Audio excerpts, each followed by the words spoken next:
Hello दोस्तों, आप देख रहे हैं सीनू स्टोरी और वो भी तरुण के साथ।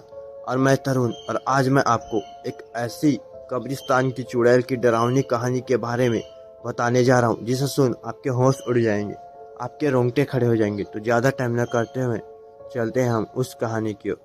तो दोस्तों, एक बार की बात है, केरल के एक छोटे से शहर में सुल्तान नामक एक डरावना कब्रिस्तान था।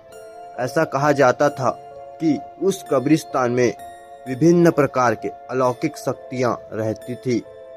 एक चांदनी रात को बिली, लूसी और रोहित, तीन दोस्त कब्रिस्तान के किनारे पर एकत्रित हुए। अचानक उनको कब्रिस्तान से भयानक फुसफुसाहट की आवाज सुनाई दी। आवाज कहां से आ रही है, यह देखने के लिए वे हाथ में टॉर्च लेकर सावधानी से कब्रिस्तान के गेट के अंदर घुसे। जैसे ही वे कब्रिस्तान में दाखिल हुए, हवा तेज चलने लगी।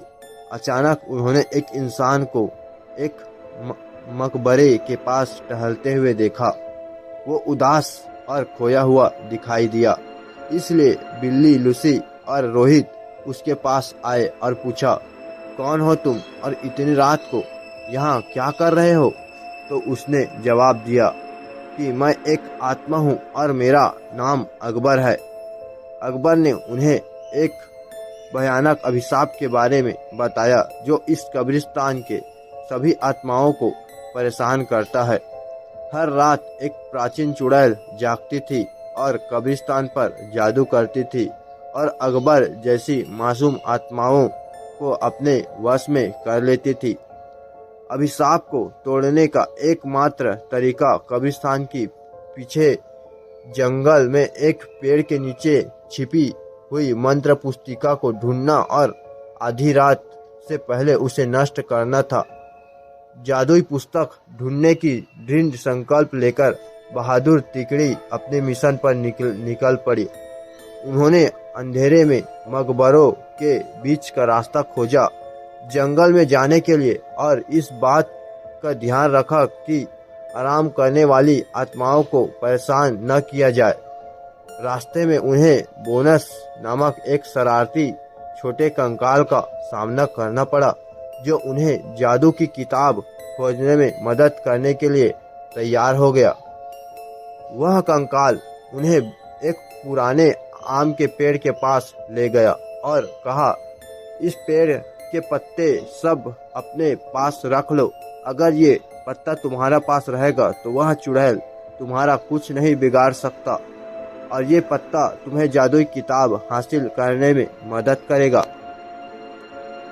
यह कहकर वह कंकाल वापस कब्रिस्तान की तरफ चला गया।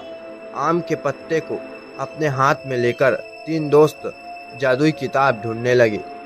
बहुत ढूंढने के पश्चात जंगल में एक झील के अंदर उन्हें चमकता हुआ कुछ दिखाई दिया।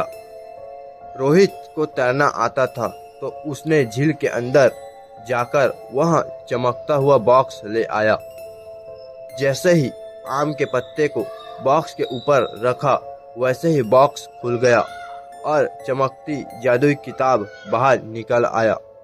आधी रात करीब आते ही वे तीनों अपने हाथ में जादू की किताब लेकर श्राप को तोड़ने के लिए कब्रिस्तान की तरफ बढ़े। कब्रिस्तान में आकर वे किताब को खोले और एक प्राचीन मंत्र का पाठ किया। मंत्र पाठ करते ही जमीन कांपने लगी और कब्रिस्तान में एक तेज रोशनी सी छा गई। वहां चुड़ैल जाग गई और गुस्से में दिखाई दी, लेकिन उसकी शक्ति धीरे धीरे कमजोर हो रही थी।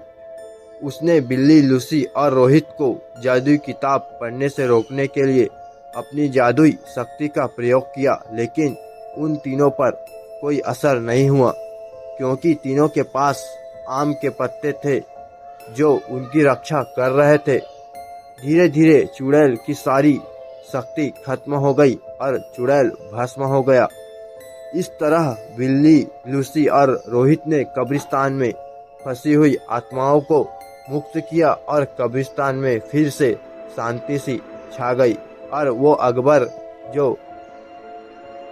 कि उसकी आत्मा भटक रही थी उसको भी शांति मिल गई। तो दोस्तों, यह कहानी यही खत्म होती है और फिर मिलते हैं अगली वीडियो में। अगर वीडियो अच्छी लगी तो प्लीज़ वीडियो को लाइक कर दीजिए, सब्सक्राइब कर दीजिए और शेयर करना बिल्कुल भी ना भूले। तो मिलते हैं अगली वीडियो में।